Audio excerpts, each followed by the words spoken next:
बोकारो दिन भर में आज बोकारो के अपर समाहर्ता ने चेतावनी दी है कि अगर राशन दुकानदार कम राशन देते हुए पाए गए तो उनके खिलाफ सख्त से सख्त कार्रवाई की जाएगी। इसके अलावा बोकारो जिला आपूर्ति विभाग की समीक्षा बैठक में अपर समाहर्ता ने कुछ लोगों को कारण बताओ नोटिस जारी करने को भी कहा।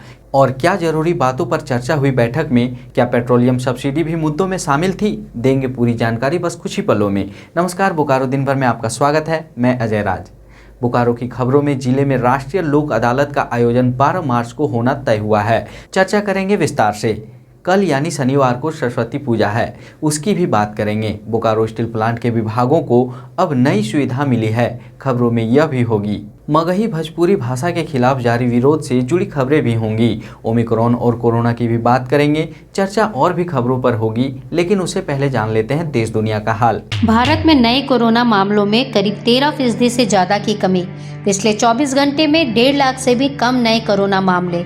हालांकि 1072 लोगों की मौत हुई। घटते कोरोना मामलों को देखते हुए दिल्ली में सोमवार से स्कूल कॉलेज खोलने का फैसला लिया गया है। दफ्तरों में भी 100% उपस्थिति के साथ काम करने की छूट दी गई है। हालांकि नाइट कर्फ्यू अभी जारी रहेगा। दिल्ली में कार में अकेले ड्राइविंग करने वालों को अब मास्क पहनने की जरूरत नहीं होगी। सूत्रों के अनुसार आपदा प्रबंधन की बैठक में यह फैसला भी लिया गया है। हरियाणा के निवासियों को प्राइवेट सेक्टर के जॉब में 75% कोटे का मामला सुप्रीम कोर्ट पहुँच गया है। कल हाई कोर्ट ने हरियाणा सरकार के आरक्षण देने के इस निर्णय पर रोक लगा दी थी। सप्ताह के 5वें दिन सेंसेक्स 143 अंक गिरी और निफ्टी 43 अंक गिरकर हुआ बंद। सोने की कीमत सामान्य बनी रही तो वहीं चांदी का कीमत भी 400 रुपए प्रति किलोग्राम। अब एक नजर आपके राज्य झारखंड की 3 बड़ी खबरों पर। अफ्रीका के माली देश में फंसे झारखंड के 7 मजदूर शनिवार को रांची पहुंच जाएंगे। 3 फरवरी को फ्लाइट से वे सभी रांची के लिए रवाना हो चुके हैं। झारखंड कर्मचारी चयन आयोग ने डिप्लोमा स्तरीय संयुक्त प्रतियोगिता परीक्षा 2021 के पहले निकाले गए रिक्त पदों की संख्या को बढ़ा दिया है। अब 285 पदों के जगह पर 1289 पदों पर नियुक्ति की जाएगी और इसके लिए 7 फरवरी से आवेदन की प्रक्रिया शुरू होगी। रांची में पुलिस पदाधिकारियों की बड़े पैमाने पर ट्रांसफर पोस्टिंग हुई है। इसमें 15 पुलिस इंस्पेक्टर और 2 सब इंस्पेक्टर रैंक के पुलिस पदाधिकारी भी शामिल हैं। तो यह थी देश दुनिया और झारखंड की खबरें। अब नजर डालते हैं बोकारो के 9 प्रखंडों में से कुछ प्रखंडों की खबरों पर जो आज सुर्खियों में बनी रही। बोकारो के अपर समाहर्ता सद्दात अनवर ने चेतावनी दी है कि अगर कोई भी जन वितरण प्रणाली के विक्रेता कम राशन देते हैं तो उनके खिलाफ सख्त से सख्त कार्रवाई की जाएगी। बोकारो जिला आपूर्ति विभाग की समीक्षा बैठक में गुरुवार को अपर समाहर्ता ने पेट्रोलियम सब्सिडी योजना के लिए अधिक से अधिक लाभुकों का रजिस्ट्रेशन कराने का निर्देश दिया है और जो पदाधिकारी और कर्मचारी बैठक से अनुपस्थित रहे उन्हें कारण बताओ नोटिस देने को भी कहा है। इस बैठक में सभी प्रखंड आपूर्ति पदाधिकारी, सभी मुख्यमंत्री दाल भात केंद्र के संचालिका, एजीएम और डोर स्टेप के प्रतिनिधि शामिल हुए।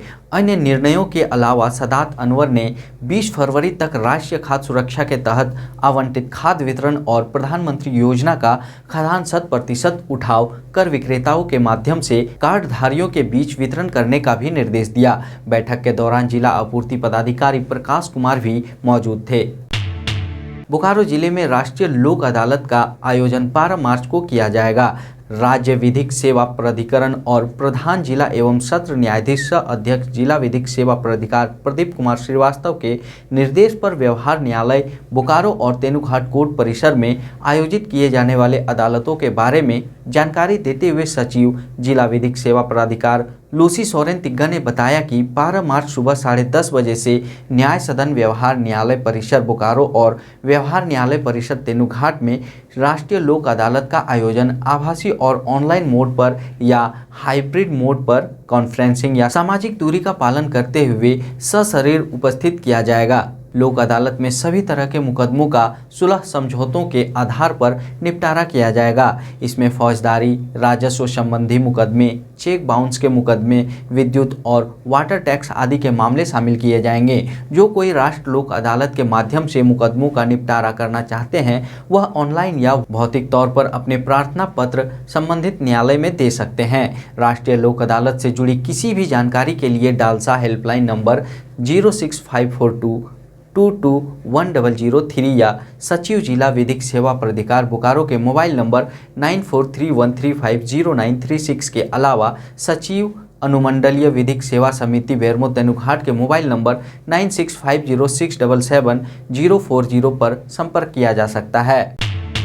खबरों में आगे बढ़ने से पहले जान लेते हैं बोकारो जिले में कोरोना का रफ्तार। गुरुवार को आई सरकारी आंकड़ों के अनुसार बुधवार और गुरुवार के बीच 24 घंटों में बोकारो जिले में 38 नए कोरोना संक्रमित पाए गए, जो बुधवार की तुलना में दोगुनी है। हालांकि जिले में गुरुवार को एक्टिव कोरोना मामलों की संख्या 200 से भी कम हुई और 190 रही और उस दिन बोकारो में 63 लोगों ने कोरोना को मात भी दिया। पिछले 2 दिनों में आए कोरोना के नए मामलों से यह साफ होता है कि कोरोना के चाल को समझना अभी मुश्किल है, इसलिए हमें लापरवाह होने की जरा भी गुंजाइश नहीं है और साथ ही कोरोना नियमों का पालन करते हुए अगर वैक्सीन न लगा हो तो जल्द से जल्द वैक्सीन लगवा लें। कल यानी शनिवार को सरस्वती पूजा है और उसको लेकर जिले में जगह जगह तैयारियां भी अंतिम चरण में है। हालांकि कोरोना के वजह से पिछले सालों की तुलना में सरस्वती पूजा के रंग में थोड़ी कमी जरूर दिख रही है और इसका सीधा असर मूर्तिकारों पर पड़ रहा है। सरस्वती मां की मूर्तियों को अंतिम रूप देने में दिन रात लगे हुए इन शिल्पकारों ने बताया कि पहले जिस तरह मूर्ति के लिए बुकिंग शुरू हो जाती थी, ऐसा इस बार नहीं हुआ है और करीब 40% मूर्ति की ही बुकिंग हुई है। मायूस मूर्तिकारों की माने तो इस बार उनको खर्च निकालने और सही मजदूरी पाने में खासी मुश्किल होगी।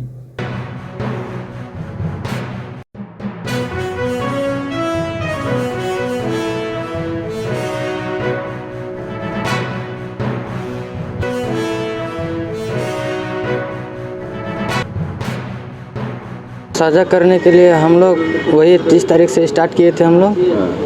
अभी तक अंतिम रूम दिया जा रहा है। मेहनत कुछ मत भूलिए, रात दिन एक करना पड़ता है इसमें। अब बुकिंग का कोई ठिकाना नहीं। अभी इस बार तो कोरोना का भय के कारण सभी बच्चे तो पूजा पाठ नहीं कर रहा है और भय लग रहा कि बुकिंग होगा भी कि नहीं, लेबर का खर्चा निकलेगा कि नहीं।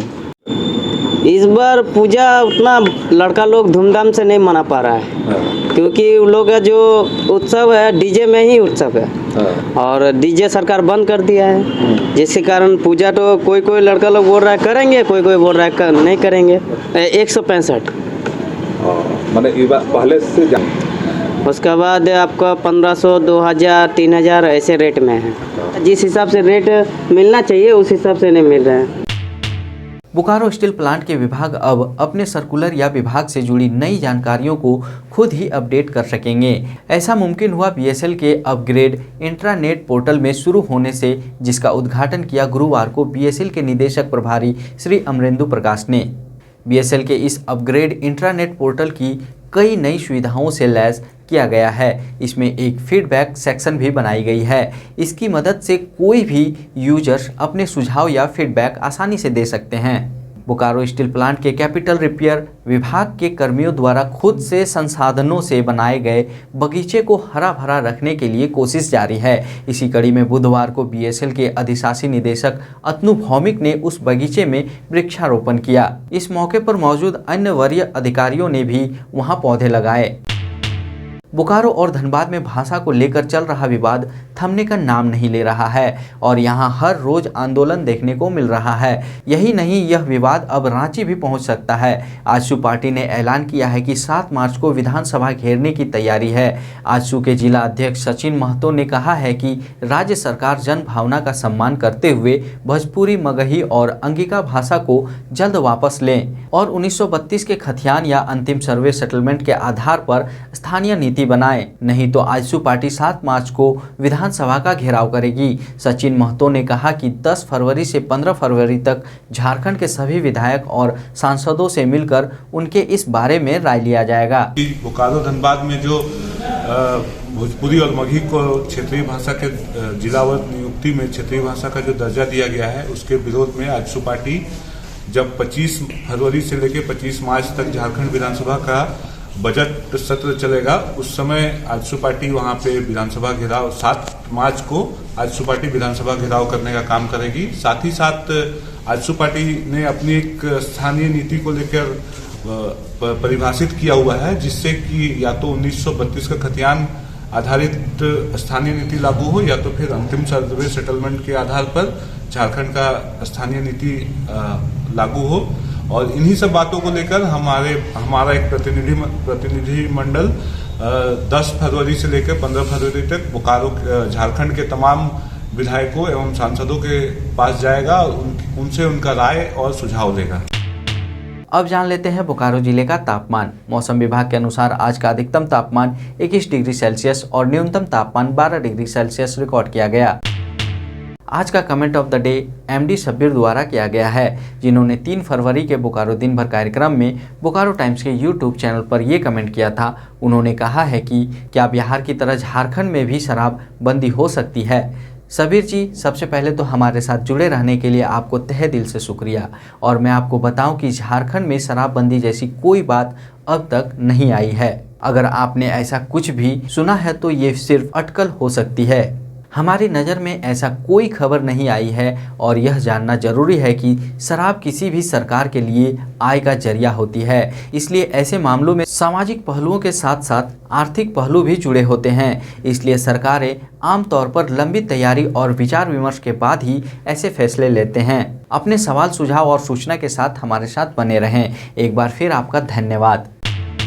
आप अपने आसपास की घटनाएं और समस्याओं को हमें व्हाट्सएप कर सकते हैं। हमारा व्हाट्सएप नंबर है 9334210302। इसी तरह बोकारो के तमाम खबरों को जानने के लिए आप हमारे चैनल बोकारो टाइम्स को लाइक करें, सब्सक्राइब करें और शेयर करें। फिर मिलेंगे बोकारो दिन भर में सोमवार से शुक्रवार रात 8 बजे। तब तक के लिए नमस्कार। बने रहें thetimesmedia.com पर। आप हमें फेसबुक और यूट्यूब पर भी देख सकते हैं।